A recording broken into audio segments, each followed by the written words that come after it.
धेरै किसानहरूले फूल खेती गर्नु भएको छ। फूल खेती गर्दै गर्दाखेरि विभिन्न किसिमका फूलहरूमा समस्याहरू आइरहेका छन्। ती समस्याहरू चाहिँ नि रोकथामको लागि, फूललाई राम्रो बनाउनको लागि कुन कुन दबाईहरू प्रयोग गर्नुपर्छ त्यसको जानकारी नहुँदा धेरै चाहिँ पुष्प खेती किसानहरू चाहिँ मर्कामा परेका कुराहरू मसँग आइरहेका छन्। म देशैभरि जति पनि पुष्प खेती, फूल खेती, सयपत्री फूल खेती गर्ने किसानहरू हुनुहुन्छ, तपाईहरूको फूलमा त्यस्तो किसिमको समस्याहरू आउँछ भने मैले यहाँ स्क्रिनमा चाहिँ मेरो नम्बर दिएको छु।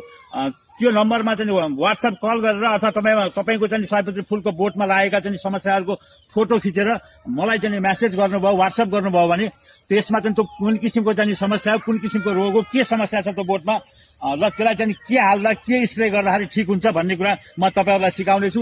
तपाईँहरू निर्धक्क भएर तपाईँहरूलाई फूल खेती गर्दा तपाईँहरू बीच आइपर्ने समस्याहरू मलाई व्हाट्सएपमा कल गरेर, व्हाट्सएपमा चाहिँ मेसेज गरेर, व्हाट्सएपमा तपाईँको समस्याको फोटो खिचेर पठाउनु भयो भने म त्यो समस्याको रोकथामको लागि, निवारणको लागि चाहिँ सहयोग गर्नेछु। मलाई डाइरेक्ट चाहिँ फूल खेती सम्बन्धी तपाईँहरूले केही कुरा जान्नको लागि, त्यो प्रविधि जान्नको लागि चाहिँ फोन गर्न चाहनुहुन्छ भने साँझ 7:15 बजेदेखि 8:30 बजेसम्म डाइरेक्ट कल गर्न सक्नुहुन्छ। बाँकी समयमा तपाईँहरूले मेसेज गरेर फोटोहरू पठाइदिनु भयो भने मलाई फुर्सद हुँदा मैले त्यसको रिप्लाई दिनेछु। तपाईँहरू ढुक्क भएर फूल खेती सम्बन्धी मसँगबाट धेरै प्राविधिक ज्ञानहरू लिन सक्नुहुन्छ।